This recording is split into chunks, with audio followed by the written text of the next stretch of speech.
현월TV 파수꾼 동지 여러분, 한 해를 마무리하는 방송 현월TV 윤목사입니다. 작년에 예배당 쪽에서 제가 녹화를 그때는 했었죠. 좀 쉽지 않은 그 환경이었는데 막 잡음도 좀 많이 섞이고 그랬던 것이 1년 전인데 벌써 1년이 지나가지고 또 가는 해 오는 해 마지막 또 녹화 방송으로 여러분들을 찾아왔습니다. 항상 한 해 끝자락에 가는 해 오는 해라는 제목으로 영상을 2편 정도 올리면서 마무리를 했습니다. 작년 거의 끝자락 아이들이 이제 독감으로 인해 둘 다 쓰러지면서 마지막 라이브도 못하고 또 그렇게 2편을 녹화해서 올리는 것으로 이제 마무리를 했던 것 같습니다. 근데 올해는 이제 라이브도 해야 되고 영상도 2편 올려야 되고 하다 보니까 좀 굉장히 막판에 한 3일간은 굉장히 타이트한 것 같습니다. 그리고 곧바로 또 작년에 찾아왔던 몇 가지 시련들이 참으로 저를 힘들게 했고, 그 험난한 시간에 저는 좀 재롱잔치를 좀 늦게 했죠. 1월 8일쯤에 했던 재롱잔치, 그 영상으로 좀 위로를 받고 또 했던 연초였던 것 같습니다. 그리고 올해는 12월이 아니라 이제 한 달 앞 이제 더 일찍 11월에 아이들에게 이제 독감이 좀 찾아왔고, 교회 실현 역시 11월에 있었습니다. 그와 동시에 또 하나님께서 새 가족을 이곳으로 인도하셔서 추석 즈음에 이제 연결이 되었던 그분들을 또 인도하셔서 참으로 다사다난이라는 말도 식상할 만큼 역시나 나름 참 작은 목회를 하고 있지만 스펙타클한 한 해를 보냈다라고 생각을 합니다. 나름 올해는 동지들과의 만남도 있었죠. 5월에는 대전에 계신 로레님도 만나고, 또 여름 신앙 수련회 때는 유니스님도 모녀가 같이 오셔서 만나기도 했고, 또 연말에 또 지난주에 로레님 모자 함께 제외했던 것 얼마나 참 감사한 일이었는지 모릅니다. 사실 같은 교회에 소속되어 있는 게 아니라 단지 유튜브를 통해서 알게 된 목사를 만난다는 것, 현실에서 참 보통 일은 아닙니다. 본교회 성도들은 제가 방송을 시작한 이래 또 그런 일들을 좀 보다 보니까 그것이 얼마나 대단한 일인지를 살짝 인지 못하시는 것 같습니다. 또 지금 일본에 가 있는 우리 청년 형제도 또 이렇게 가기 전에 잠깐 들렸던 그 시기에 또 찾아와서 만남을 갖기도 했습니다. 참 감사한 일이죠. 원래 이제 등잔 밑이 어둡고 같이 사는 사람이 같이 사는 사람 속을 몰라주는 경우가 많습니다. 익숙하니까. 그냥 같이 사는 가족이라고 하는 것도 또 다 할 것 같아도 모르는 경우가 많죠. 그것과 비슷합니다. 결국 우리 만남의 계기가 된 것은 같은 하나님을 예배함에 있다라고 말할 수 있습니다. 같은 하나님을 예배하는 것은 사실 어마어마한 일이죠. 단순하게 같은 교파, 교단에 속해서가 아니라 이처럼 혼탁한 시절 같은 신앙을 고백하고 같은 신학체계 아래 같은 정체성으로 삼위일체 하나님을 예배한다는 게 얼마나 놀라운 일인지, 결국 우리 만남은 그냥 갑작스럽게 얻어걸린 만남이 아니고 노사연의 노래처럼 우연이 아니고 예배로 인한 것이다. 예배를 통해 하나님의 섭리 가운데 서로 그 안에서 교제하고 소통할 수 있게 되었다는 겁니다. 우리가 지금 살아가는 시대 예배라고 하는 것은 굉장히 그 본질적인 의미가 흐려졌다고 해도 과언이 아닙니다. 일단 예배의 내용보다 인간에게 집중하는 경향성이 두드러지죠. 개인의 열정과 어떤 정성이 우선시되는 예배, 예배자가 감격하면 그것이 좋은 예배가 되는 그런 모습, 그리고 예배 가운데서 이루어지는 여러가지 퍼포먼스들이 당연한 것처럼 여겨지는 시대를 우리가 지나왔고 살고 있습니다. 하나님의 뜻이 예배 가운데 나타나는 것은 회중이 무엇에 관심을 가지고 있는가가 이끌어가는 예배, 그러니까 하나님의 뜻이 나타나는 게 아니고 회중에게 포커스가 맞춰졌다는 거예요. 또한 교회의 표진 성례전은 연례 행사거나 이벤트화 될 정도로 형식화되어서 그 참된 의미를 찾아보기가 어려운 그런 어떤 상황이 된지도 오래입니다. 일단 대형 교회에서 예배가 몇 부에 걸쳐 나누어 드려지는 것 자체가 공예배적 의미가 상실된 모습입니다. 한 자리에서 선언되는 말씀을 듣고 또 성례전에 참여하지 못한다면 그것은 참된 공예배라고 보기가 어렵습니다. 지 교회에 소속한 모든 연령대의 회중이 한데 모여 예배하는 것에서부터 공예배의 의미가 담겨 있는 거죠. 이것은 이제 보편교회적 특성과 연결이 됩니다. 모든 참된 교회는 보편적입니다. 즉 상호 유기적인 관계에 있다는 거죠. 그런데 개교회주의가 일반화되면서 개체 교회의 중요성이 부각이 됩니다. 원래는 하나의 즉 우주적 교회에 속한 지교회 개념인데 개체 교회 또는 개교회 말 자체로 그 말 자체로 자체적인 판단을 내리는 것으로 보여질 가능성이 크죠. 실제로 그리고 그런 경향성을 보입니다.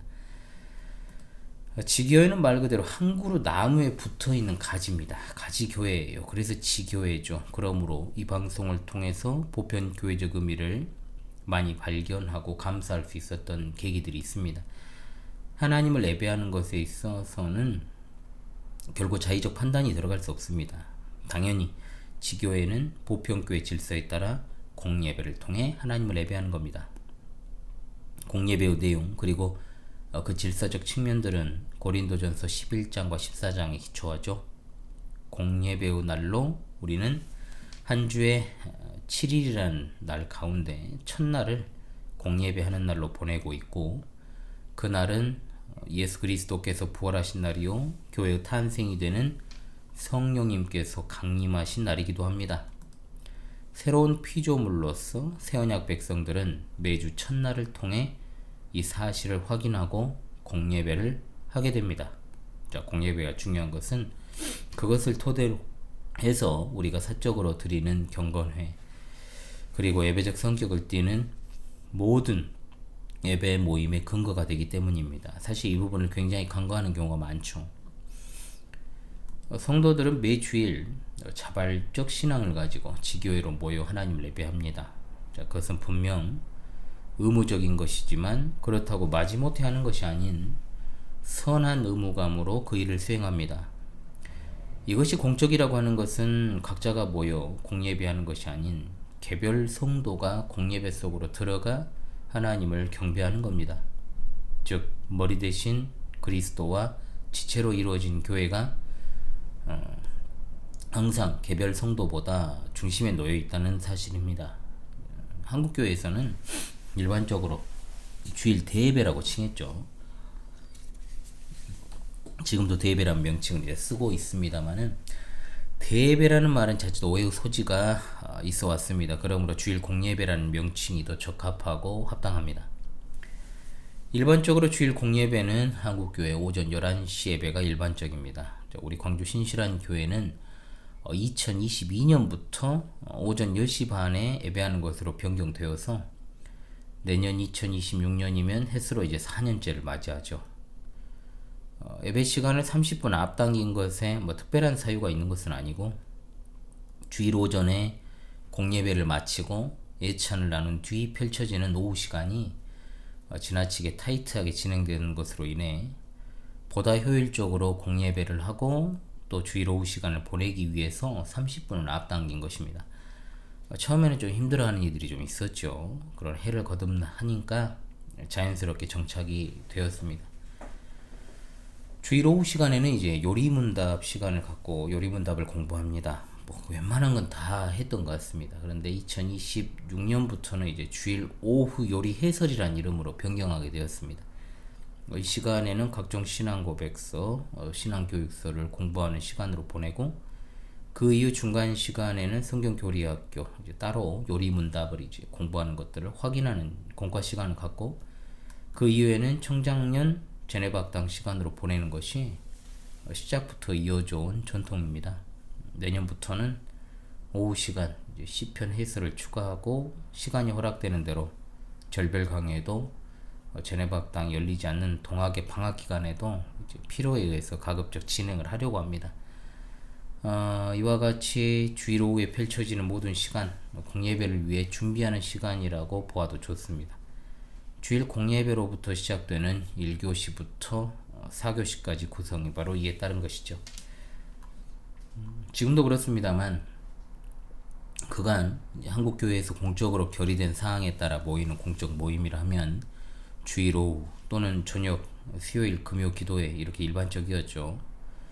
우리 교회 같은 경우에는 주일 오후 외에 이외에 또 수요 기도회가 한동안 있었고 구약의 월삭의 정신을 따라서 매월 첫날 아침 예배와 한 해를 마무리하는 마지막 날 감사 예배가 있었지만 자연스럽게 좀 사라진 그런 차원입니다. 그래서 목회자 사정으로 또 그러긴 또 있고 또 모임이 잘 안 이루어지니까 굳이 이렇게 해야 되겠느냐 싶어서 자연스럽게 사라지고 지금은 이제 매 주일에 중심을 합니다. 그래서 공예배와 공적인 예배 모임 그리고 성경 교리학교는 주중에 한 날을 정해서 수업을 갖고 있죠.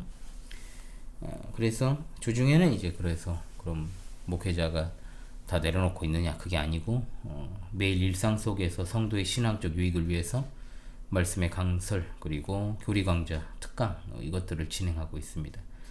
이 또한 분명 교회의 공적 사역의 연장선에서 이루어지는 것이지만 공적인 것은 아니고 사적인 예배를 위한 하나의 방편으로 볼 수가 있고 결국 공예배를 위한 것이다 라고 할 수가 있겠습니다. 그래서 이제 내년부터는 공예배를 위해 주중 방송 역시 진행하는 것을 목표로 하고 있습니다. 아무리 시대와 환경이 바뀐다고 해도 우리가 주의를 양보할 수는 없습니다. 특히 분주한 현대인의 일상 속에서 주일이라고 하는 이날을 통해 받을 유익마저 침해를 받는다면 성도가 신앙을 지속할 수 있는 가능성은 거의 없다고 봐도 무방합니다. 교회의 표지가 명확하게 드러나는 주일 공예배를 등한히 해서는 그 신앙 절대로 올바르게 성장할 수 없습니다. 이건 당연한 것입니다.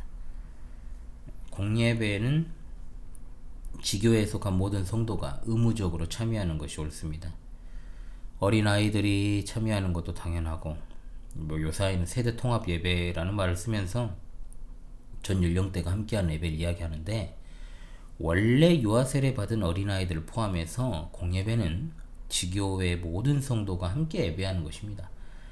이것은 이미 부모가 유아 세례 받는 아이 앞에서 서약한 내용에 포함된 것입니다. 예배 분위기를 이유로 해서 아이들을 분리시키거나 또는 따로 예배하게 하는 것은 잘못된 행태라고 볼 수 있죠. 또한 지교회 공예배는 보편교회적 특성을 지닙니다. 예수 그리스도 안에 있지만 보편교회는 세계 가운데 흩어져 있지 않습니까? 따라서 모든 교회는 그 자체로 상호 서로를 기억해야 되고 성경에 나오는 믿음의 선진들과 같은 신앙을 추구하고 참여하게 되는 거죠. 즉 믿음의 조상이라 불리는 아브라함의 믿음과 우리의 믿음은 동일한 것이고 그의 하나님이 곧 우리 하나님이심을 믿고 경배하는 것입니다. 보편교회에 대한 인식은 참 중요합니다. 오늘날 지역교회에 소속되지 못한 채로 가정에서 경건회를 갖고 예배하는 성도들이 있습니다. 비록 온라인 화상예배라고 하는 다소 신학적 논쟁이 있는 예배를 통해서 예배하고 있다고 할지라도 보편교회에 대한 인식 가운데 그것이 드려지고 있다면 그것은 보편교회에 속한 성도로 볼 수 있습니다. 실제로 본 채널에 소속된 분들 중에는 주일 공예배를 지교회에서 하기 어려운 상황에 있는 분들이 있습니다.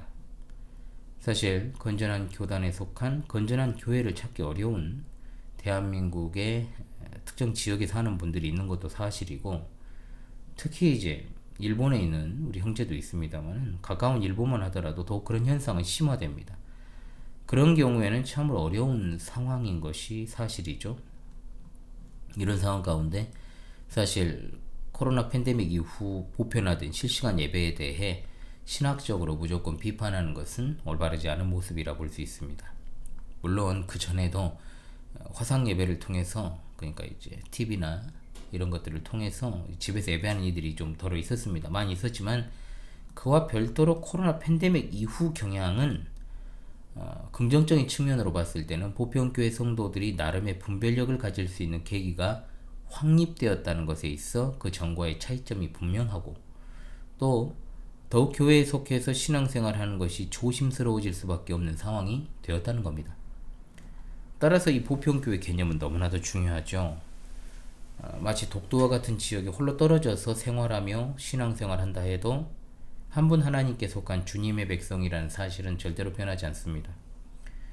사실 오늘날과 같이 인터넷이 발달하고 유튜브와 같은 각종 플랫폼이 활성화돼서 전 세계 어디에 있는 주일 예배에 실시간으로 어디든 실시간으로 참여할 수도 있고, 아울러 교회의 소식과 그 교회의 주일 강설 본문과 찬송가를 알 수도 있는 시대를 살아가고 있습니다. 얼마든지.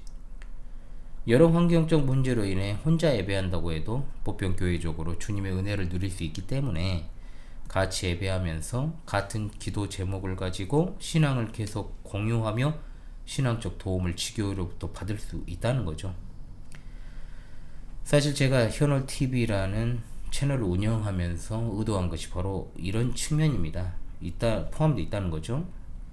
지교회에서 주일 공예배에 참여하는 것이 다소 어렵게 된 성도들이 자연스럽게 현월TV를 통해 광주 신실한 교회라는 지교회 신앙을 공유하며 비록 떨어져 있더라도 보편 교회에 대한 인식을 바탕으로 그 신앙을 지속해 갈 수 있게 되는 겁니다. 온라인 교회 등록은 바람직한 현상이 아니라고 보지만 결코 그럼에도 불구하고 권고한 가운데 있는 성도들이 보편교회 하나됨안에서 신앙의 유익을 받을 수 있는 길이 있다는 것 자체가 긍정적이라고 생각을 하고 있습니다. 단순하게 몇 가지 영상이나 강의를 통해 그냥 도움만 받는다? 이것은 이제 보편교회적인 모습이라 볼 수는 없고, 해당 지교회와 신앙을 직접적으로 공유하는 것이 중요하다고 봅니다. 목회자의 목양도 받고 성도 간의 교제도 있어야 된다는 거죠. 제한적이지만. 근데 그게 잘 없죠. 그게 문제인 거예요. 아시다시피 지난 주일에 12월 28일 우리 광주 신실한 교회 정식 회원이 되신 가족들은 주일에 편도 220km, 왕복 440km 되는 거리를 왔다 갔다 하시면서 공예배에 참석하시고 주일 오후 공적인 예배 모임까지 다 하고 가셔요. 여기 오시기 전까지는 주일 실시간으로 참여하시다가 지난 10월 첫 주일부터 직접 출석하시기 시작했는데, 말이 좋아 220km지 광주에서 이제 직선거리로만 따지면요 거의 수도권 가까이까지 갑니다. 경기도 가까이까지 가니까 거의 근접하는 거리. 직선거리로 하면 천안, 아산 그 이상 이제 당진까지도 이제 갈 수 있겠네요. 그 정도 거리예요. 그러나 이제 보편 교회의 이론으로 지교회에 소속되기 위한 일념으로 또 공예배 의무와 공예배를 위한 공적 모임을 함께하기 위해 그 거리를, 만만치 않은 그 거리를 오고 가는 것을 마다하지 않는 건 그저 그분들의 어떤 환경적 요건이 충족되어서가 아니라, 충족된다고 해서 다 오는 건 아니잖아요. 그렇잖아요. 지교회에 소속되어 공예배에 참석하는 것의 중요성을 그만큼 정확하게 인식하고 있다는 걸 의미하는 거예요. 잘 배우신 거죠. 그러니까 잘 배웠다는 거죠.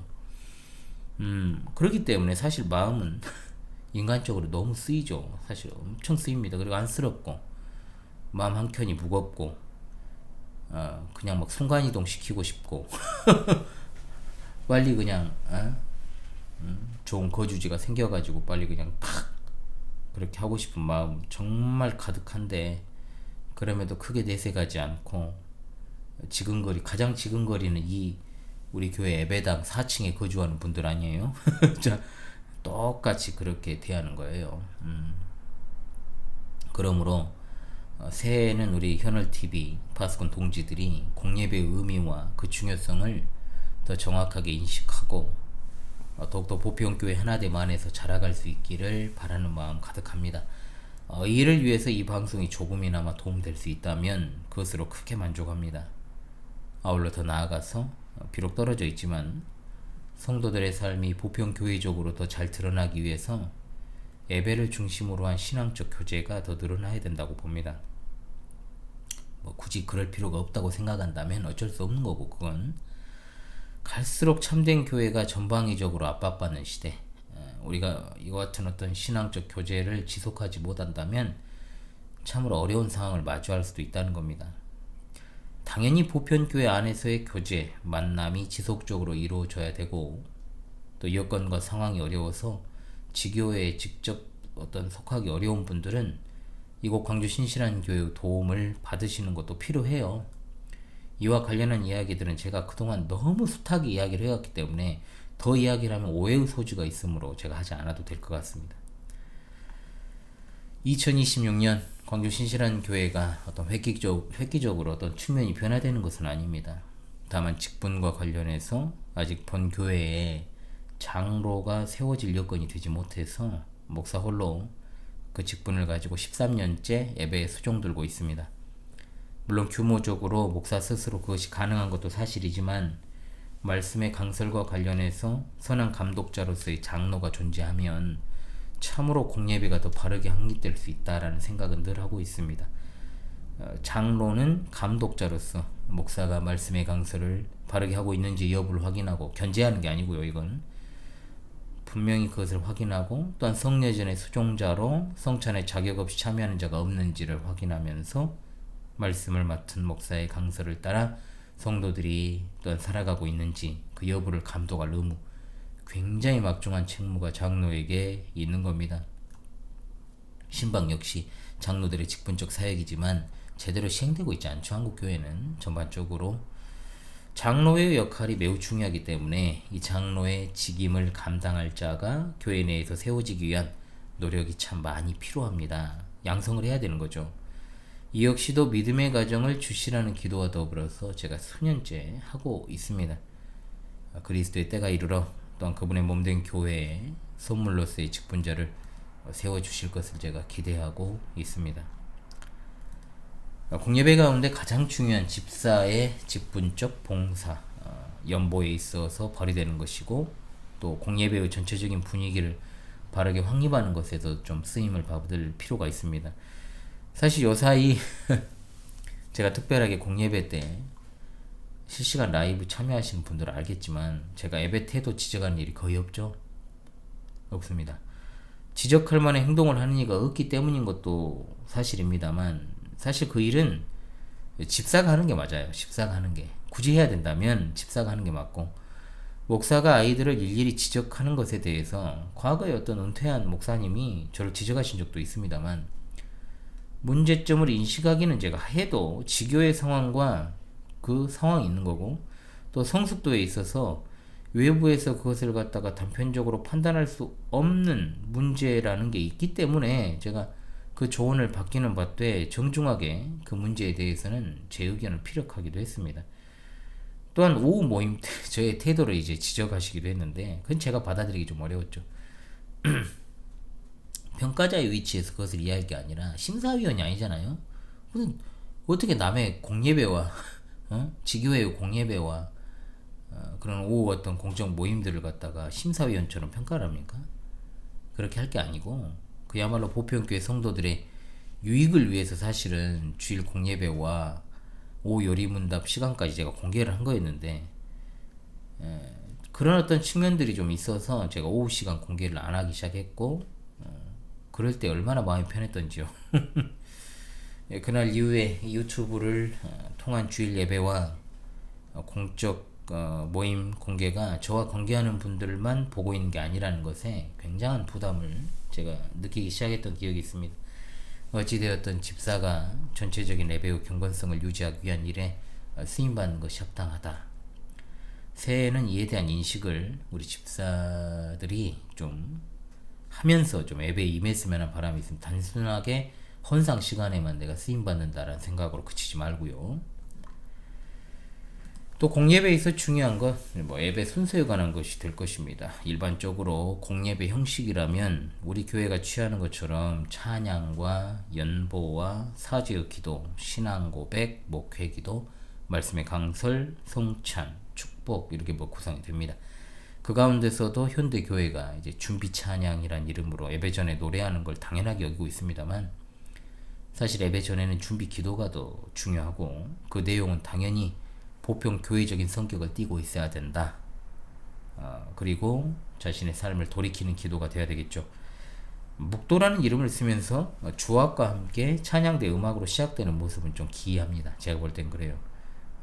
묵도라는 말은 말 그대로 침묵하며 하나됨을 확인하는 시간이 되어야 되는데 정작 묵도하자고 해놓고 목사는 말을 하고 찬양대를 입을 열고 주악은 쉬질 않아요. 웃기잖아요 좀. 진짜 묵도하려면 조용히 있어야죠. 삼위일체 하나님의 이름으로 예배를 선언하고, 예배로의 부름이라고 우리가 보통 표현하죠. 그리고 그 영광을 찬송하는 것으로 시작하면 되는 겁니다. 찬양은 여러 가지로 많은 논란거리가 되어 왔습니다만, 저도 이제 뭐 본 유튜브에서 또 외부에서 영입된 많은 분들이 사실 CCM 영상을 통해 가지고 많이 들어오신 분들이 있습니다. 사실 찬양에는 음악이 포함될 수 있지만 찬양 자체가 음악은 아닙니다. 저는 현대교회에서 찬양대에 의미를 두지 않는 사람입니다. 그래서 앞으로도 두지 않을 겁니다. 규모가 되더라도 두지 않을 것이고, 찬양대는 따로 조직될 것이 아니라 모든 성도가 한 목소리로 찬양하는 것이 더 중요하고, 예배에는 음악적 재능을 가진 자들이 그 실력을 뽐내는 자리도 될 수 없으며, 또 음악적 재능이 있다 해서 하나님이 더 영광 받으시는 것도 아니라는 사실. 그러므로 공예배 찬양은 시편으로 노래하는 것이 가장 적절하고, CCM은 공예배 시 사용하면 안 되고, 특히 타악기를 비롯한 밴드 악기 역시 공예배 시 사용되는 것은 불가합니다.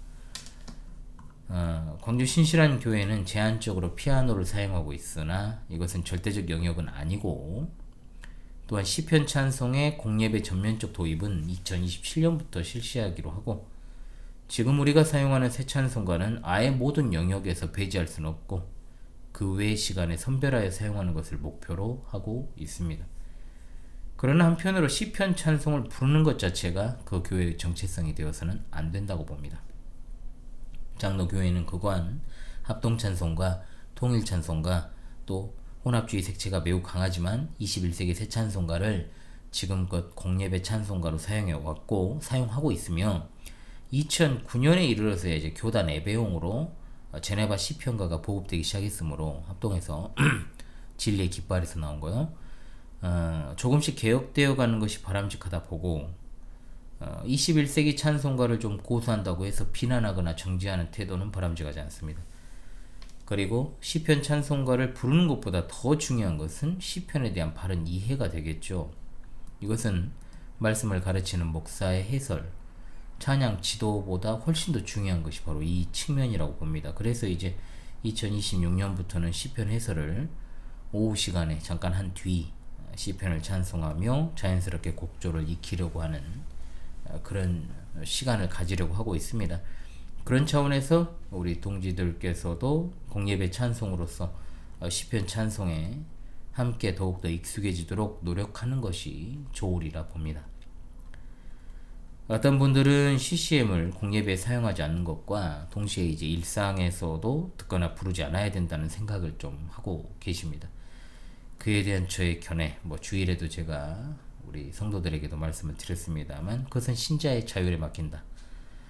공예배와 공적 모임의 형식에는 질서와 체계가 있는 것이 분명하지만, 일상에서 CCM을 비롯해서 대중가요 같은 것들을 듣고 즐기는 문제에 대해서는 유연해질 필요가 있다는 거죠. 그것은 개인의 취향에 관한 문제이지 신앙의 문제로 소급해서는 안 됩니다. 지나치게 그와 같은 것을 강조하고 더 나아가 하나의 규례로 또는 심지어 약간 교리화하는 경향, 그것은 약간 이원론적인 그릇된 신앙적 경향에서 나온 것일 수가 있습니다. 저도 대중가요 듣습니다. 뭐가 문제죠? 뭐가 문제입니까? 대중가요 들으면 세속적인 목사입니까? 만일 그게 문제가 된다면 영화나 드라마도 안 봐야 됩니다. 아예 그냥 어떤 기독교적인 문화가 투영되어 있지 않은 것들은 멀리해야죠. 당연하죠. CCM 개인적으로는 안 듣습니다. 신학적으로 문제가 있어 안 듣는 건 아니고요. 그냥 제 취향이 아니어서 안 듣습니다. 별로여서요. 왜? 비슷한 코드와 멜로디로 된 가사도 정말 괜찮은 대중가요가 많은데 굳이 현대 기독교 음악이라고 칭하는 그 의도가 뻔한 음악을 내가 일상에서 들어서 내게 유익이 될 게 뭐 있느냐. 음악을 듣는 이유는 정서적인 측면이 강하잖아요. 그런 생각에서 안 듣는 겁니다. 안 부르고 찬양은 하나님의 기록된 계시의 말씀에서 나온 것으로 하는 것이 가장 적합합니다. 그런데 그 외의 문제는 본질에 속한 문제는 아닙니다. 주초 문제에 있어서도 제 입장은 거의 비슷합니다. 그것을 하고 안 하고의 문제는 죄냐 아니냐의 문제가 아니기 때문에 그걸 가지고 지나치게 예민하게 굴거나 교리화시키거나 집착하거나 정죄하는 태도는 좋은 신앙이라고 보기 어렵습니다. 우리가 집중해야 될 문제들은 여기저기 너무 많거든요. 널려 있습니다. 언제나 우리가 균형 잡히고 본질에 집중하는 태도로 신앙생활을 할 필요가 있습니다. 자, 그 다음으로 연보에 관한 문제가 있죠. 제가 여기서 다루는 이런저런 문제들은요, 다 제 채널에서 한번 검색하시면 과거 영상들이 있을 수 있어요. 제가 올린 영상이 이제 2,500개가 가까이 되다 보니까 이제 올해 이제 2026년 되면은 2,500 그냥 넘고 그러겠죠. 또 그러면 이제 내후년 정도에 이제 뭐 3,000개 뭐 금방 될 것 같은데 이제는 제가 언제 올렸는지 헷갈리기 시작을 했어요. 내가 했던 건가? 그러니까 제 본 채널에서 검색을 한번 해보십시오. 그러니까 컴퓨터로는 검색을 하면 잘 나오니까 공예배 시간 연보는 돈 거두는 시간이 아니고 기부금 내는 시간도 아닙니다. 물론 특별한 목적을 가지고 거두는 것들이 교회 안에는 분명 존재합니다. 우리 교회로 따지면 제네바학당 회비라든지 또 특정인을 돕기 위해 거두는 것, 뭐 이것도 해당할 것이고, 이젠 구역이 없어졌기 때문에 구제 역시도 마찬가지겠죠. 또한 연보는 하나님께 바친 재물의 성격을 가지고 있지 않습니다. 그럼 뭐냐? 늘 말씀드리는 것처럼 나의 삶이 하나님의 것임을 고백하는 신앙 고백입니다. 우리에게 일용할 양식을 주시옵소서라고 하는 고백에 이미 이제 연보를 통해 이 사실을 드러내고 있다는 거죠. 우리 삶은 주님께 달려있다. 주님이 아니시면 한시도 살아갈 수 없는 존재다. 우리가 먹고 마시고 살아가는 모든 것이 하나님의 은혜요. 우리에게 주신 건강과 재능과 시간과 기회를 통해서 획득한 수입 역시 하나님이 주신 것들이다. 그러므로 주일 공예배 시간의 이 헌상 시간은 바로 그런 것을 배경으로 하기 때문에 너무나도 소중한 시간인 거예요. 진짜. 우리의 정체성은 무엇인가를 명확히 확인하는 시간이기 때문에 사실 저는 개인적으로 헌상 시간이 굉장히 감격적이고 뭉클합니다. 이 험난한 어떤 상황 그리고 경제난 속에서도 다들 정말 하나같이 녹록하지가 않아요. 조금이라도 좀 형편이 나은 사람이 없어요. 진짜 이 교회 안에 고만고만해요 다. 이런 어떤 삶을 사는 가운데서도 하나님의 백성임을 고백하는 증표로서의 헌상이 얼마나 정말 소중한 의미를 가지고 있는가. 11조라는 개념에 대해서 말이 많지만 그것은 전체를 가리키는 한 가지를 하나님께 드림으로 우리에게 주어진 모든 것이 하나님의 것임을 고백하는 것이요. 또한 우리의 삶이 하나님의 것임을 온전히 드러내는 성격을 가지고 있다는 걸 공적으로 표현하게 되는 겁니다. 그러므로 이 중요한 연보의 의미를 제대로 알지 못하고 이걸 가지고 장난을 치고 또 거짓을 일삼는 사람들을 보면 얼마나 불쌍하고 가련한지요. 저는 그간 그런 모습들을 너무나도 많이 봤어요. 교회 안에서. 그리고 부교육자 시절부터 그리고 신앙생활 할 때도 그랬고 돈 앞에서 그 몇 푼 안 되는 돈, 정말 몇 푼 안 되는 돈이죠. 몇 푼이 뭡니까? 한없이 연약해지는 인간성. 하나님의 백성이라고 하기에는 너무나도 수준 낮은 저열한 모습들을 제가 보면서 비난이 나오기보다 주님의 소유된 양들을 하나님께로 인도하는 한 사람으로서 정말 목사로서 부끄럽고 동시에 같은 성도잖아요. 같은 성도로서 참 정말 하나님 앞에서 창피한 어떤 심정이 많이 들었습니다. 이 자발적인 연보라는 것은 정말 율법적 의무보다 훨씬 강한 성격을 가지고 있는 겁니다. 공예배를 통해서 자발적으로 이루어지는 주일 연보에 참여하는 것은 참 소중하고 귀한 일임을 잊지 말아야 돼요. 최근에 이제 11월달, 12월달 이번에 교회 계좌로 추수감사라는 이름으로 그리고 성탄감사라는 이름으로 무명으로 연보가 들어왔어요. 우리 교회 계좌 아시는 분은 진짜 손가락으로 꼽거든요. 그런데 정말 누구신가 궁금한데 어차피 제가 방송을 통해 물어도 답을 안 주실 것 같으니까 혹시 이 방송을 보시게 되면요 언젠가는 제게 개인적으로 말해 주시기를 간절히 바랍니다. 자, 감사헌금이라는 거, 자, 한국교회에서 굉장히 일반적이죠. 자, 감사할 제목이 있을 때 꼭 돈이 결부되어야 되는 것은 아니라는 측면에서 분명 성도 중에는 순수한 마음으로 정말 언약적 감사의 표현으로 그렇게 하는 분이 있을 것이라 생각합니다.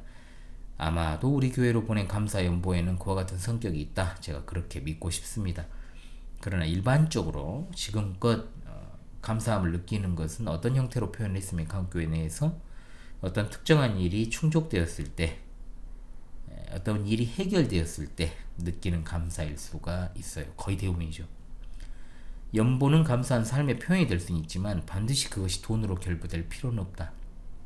이미 우리 삶은 감사로 가득 차 있고 공예배 연보에는 이 모든 것들이 다 담겨져 있는 성격을 가지고 있기 때문입니다. 그리고 성례전입니다. 자, 이 부분은 굉장히 많이 이야기했기 때문에 다른 측면보다 울타리 성찬에 대한 개념을 좀 이야기하고 싶습니다. 성찬을 나눌 때 일반적으로 빵과 포도주를 먹고 마십니다. 그리스도의 몸과 피에 참여하고 연합하는 의미를 지니고 있죠. 그런데 사실 대형교회에서는 이와 같은 성찬의 의미가 나타나기가 어렵습니다. 그도 그럴 것이 성도들 사이에서 개별적이고 구체적인 말씀의 교제가 없음에도 성찬을 함께 나눈다는 사실, 또 카스테라 빵을 갖다가 아주 그냥 굉장히 작게 잘게 잘라서 그것을 나누는 것도 지나친 형식주의로 빠져버린 모습이라고 볼 수 있죠. 다른 지교회에 소속되어 있거나 또는 다른 지교회에서 임명되어 온 경우에도, 정식 임명은 요즘 없잖아요. 그래서 그렇게 온 경우에도 그 교회 정식 회원으로 가입하기 전에는 성찬의 상에 참여하는 것에 있어서, 성찬의 식탁에 참여하는 것에서 배제하는 것이 옳습니다. 그분들을 무시해서가 아니고 아직은 신앙적으로 온전하게 서로 간의 일치를 확인하거나 교제를 충분하게 나눈 것이 아니기 때문에 본 교회에서는 원칙 최대 24주에서 최소 8주입니다. 시간을 두고 정식 회원으로 가입하는 절차를 밟고 성찬에 참여케 합니다. 이것은 서로를 위한 것입니다. 그래서 지난 주일 12월 28일 공예배 출석은 이제 12주가 경과되셨고, 또 새가족 교육을 시작한 지 8주가 경과한 때 12월 28일에 정식 회원으로 받아들여 함께 성찬을 나누고 하나됨의 고백을 나누었습니다. 새가족의 신원이 특정될 수도 있는 이름이 이제 공개가 되기 때문에 제가 지난 주일 예배는 비공개로 처리를 한 것입니다. 나머지는 부차적으로 조금씩 알아가면서 조안해서 하나 되어가는 것이 필요할 것입니다. 신앙의 일치가 제일 중요한 거니까요. 자, 그저 우리 하나님께 맡깁니다. 사실상 한국 교회에서 이와 같은 울타리 성찬은 시행되지 않고 있고, 또 아무런 검증이나 확인 절차 없이 무분별하게 그냥 교회 다닌다고 하면 다 그냥 줘버리고, 또 확인도 안 하고 그냥 줘버리는 경우도 있고 비일비재합니다. 특히 대형 교회에서 이를 확인할 수 있는 방법은 전무합니다. 말씀의 강설과 관련해서 중요한 것, 이제 전하는 자와 듣는 자는 분명하게 그 선언되는 말씀에 참여하는 자다라는 사실, 그리고 이것은 모든 성도가 성찬에 참여하는 것과 같은 것이다. 목사는 말씀을 선언함에 있어서 자의적이어서는 안 됩니다. 그래서 강설 본문을 선정하는 것이 설교자 개인의 임의적 판단이 되어서는 안 되고요. 언제나 교회와 당회, 즉 장로의 의사 가운데 선정되는 것이 맞죠. 그런데 이제 그런 상황이 되지 않는, 이제 장로가 세워지지 않은 우리 교회 같이 이제 당회가 조직되어 있지 않은 상황이 있을 수 있습니다. 그런 경우에는 어떻게 해야 될까요? 설교자가 자신의 어떤 임의적 판단에 따라 강설 본문을 선정하는 것을 막기 위해서 개혁신앙의 선배들의 본을 따라 구약과 신약의 본문을 순서대로 번갈아가며 강설하는 것이 좋습니다. 저도 지금까지 그렇게 하고 있고, 지금은 없지만 수요 기도회 주일 오후 시간에 본문을 그렇게 구약 신약 나누어서 강설하는 일을 했습니다. 지금은 이제 주일 공예배가 주로 말씀의 강설을 하고 있고, 또 주중에 말씀을 전하는 일을 하고 있습니다만은 민수기를 강설하고 있죠. 민수기는 이제 2026년 중에 이제 맞춰지게 될 겁니다. 그리고 그렇게 되면 이제 신약의 본문을 이어서 또 순서대로 강설할 것입니다. 그렇게 해야 목사가 말씀을 하든 자신의 뜻을 관철시키기 위해서 의도해가지고 갑자기 막 본문을 변경해버리고 그런 일을 제가 잘 안 하거든요. 잘 안 하는 게 아니라 거의 안 해요. 이제 신앙 수련회 때는 그 신앙 수련의 주제를 가지고 해야 되니까 그때 주일 예배만큼은 그렇게 강설을 합니다만, 자기 뜻을 관철시키기 위해서 본문 선정하는 일을 막기 위해서라도 임의로 본문을 선택하는 폐단을 스스로 줄이기 위해서 당회가 구성되어 있지 않지만 스스로 제안하고 있다. 그래서 앞으로도 그렇게 쭉 해나가면서 신구약 성경 66권을 강설해 나갈 생각입니다.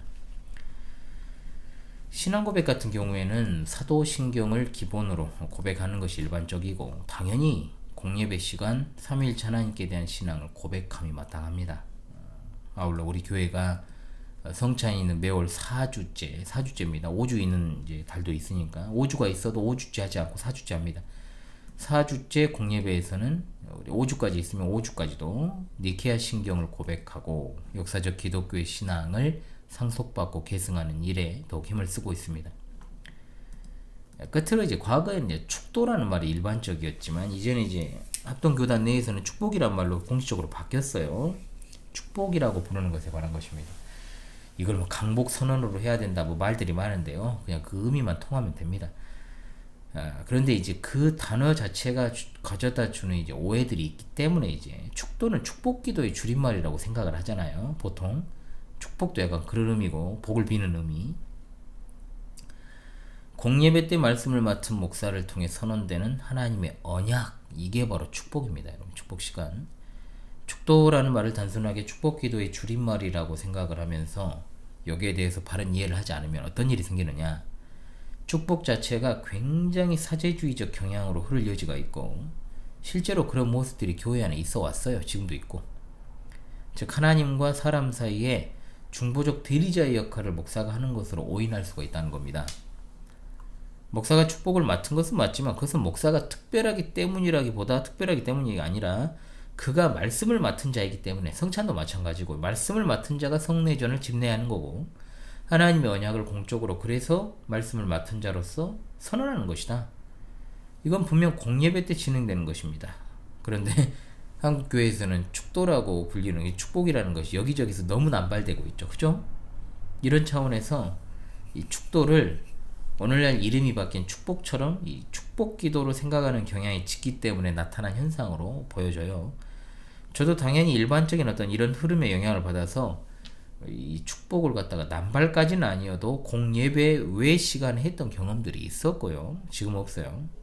또 축복에 어떤 다른 문구들을 삽입하는 경향이 있었지만 길게 하진 않았고 그저 이제 고린도후서 13장 13절의 말씀 그대로 사용을 하고 있습니다.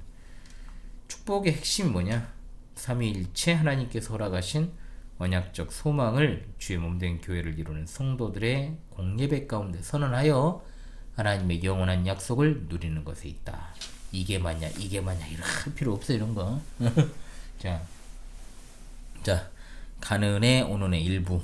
무엇보다 중요한 것은 공예배입니다. 진짜 중요한 이야기를 제가 여러분들에게 드린 것 같습니다. 마무리하려고 합니다. 정말 무엇보다 중요한 것은 여러분 공예배입니다. 제가 여러분들에게 드린 이 말씀들을 전하는 것들을 여러분들이 마음에 두시고 특히나 이제 본교회 성도들도 뭐 그렇습니다만은 이제 외부에 동질한 이름으로 보편교회적으로 하나 된 분들께도 제가 꼭 말씀을 드립니다. 2026년에는 더욱더 보편교회로서의 하나됨이 좀 잘 좀 드러났으면 좋겠다. 이런 생각을 해봅니다. 이 이야기를 여러분에게 드리면서 강의 같아 보이지만 우리 교회 현실을 들어 우리 파수꾼 동지들과 공유했다고 보시면 되겠습니다. 오늘날 정말 보편교회의 개념이 매우 희미해져가는 개교회주의가 득세하는 그런 현실 가운데 우리가 분명히 해둬야 되는 건 개교회주의라는 것은 말 그대로 이웃교회에 무관심한 거 그리고 영적인 문제를 포함한 모든 문제를 그 해당 개교회를 중심으로 해서 판단하고 결정하는 게 개교회주의예요. 무엇보다 공예배가 중요하다고 말씀드린 이유는 보편교회에 속한 지교회로서의 공예배보다 프로그램이나 여러가지 획기적인 아이디어를 통해 예배를 소위 디자인하는 경우들이 많기 때문에 그렇습니다. 앞서 말한 공예배와 관련한 것들은 제가 다는 다루진 않았어요. 그렇지만 핵심적인 걸 다뤘고 또한 분명히 그것은 보편교회의 특징들로서 나타나는 것들이니까 그것은 사실상 참교회와 거짓교회를 가르는 하나의 판단 기준이 될 수도 있다는 겁니다. 그러므로 앞선 기준들을 잘 생각하면서요. 우리 파수꾼 동지들께서는 보편교회 이론으로 늘 살아가는 것이 중요하고 비록 여건이 좋지 못하여 지교회에 소속되지 못하거나 온전하게 마음을 쏟지 못하는 경우가 있다 해도 보편교회 이론으로서의 자세를 잃어버리지 마시고 어떤 상황 속에서도 참된 공예배를 추구하고 회복하기 위한 노력을 계속해서 해나가실 수 있기를 바랍니다. 새해에는 무엇보다 중요한 정말 공예배를 온전하게 확립하고 또 광주 신실한 교회와 현월TV와 함께 여러분이 어디에 계시든 보편교회 이론으로 하나 되어 살아갈 수 있기를 원합니다. 지금까지 2025년 가는해 오는해 1부의 현월TV 윤목사였습니다. 내일 2부로 찾아오며 진짜 한 해를 마무리하겠습니다. 감사합니다.